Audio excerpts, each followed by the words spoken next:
সুবহানাল্লাহিল আযীম। আলহামদুলিল্লাহ, আল্লাহ তাআলার শেষ মেহেরবানিতে আমরা এশার জামাত একসাথে আদায় করতে পেরেছি। এজন্য মহান রবের দরবারে কালিমাতুল শুকর আদায় করি আলহামদুলিল্লাহ। মুহতারাম হাজিরিন, ইলাসপুর জামিয়া দারুল কুরআন মাদ্রাসার 18তম বার্ষিক ইসলামী মহাসম্মেলনের এই মুহূর্তে গুরুত্বপূর্ণ অধিবেশন অনুষ্ঠিত হতে যাচ্ছে।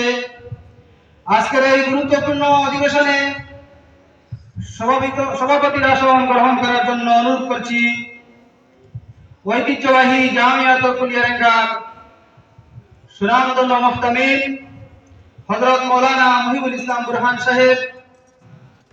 আজকে আমাদের এই মঞ্চে উপস্থিত হয়েছেন দক্ষিণ সীমা ফেন্সিগঞ্জ বালাগঞ্জ প্রিয় ব্যক্তি, আমাদের সুপরিচিত ব্যক্তি, বিশিষ্ট রাজনীতিবিদ, বিশিষ্ট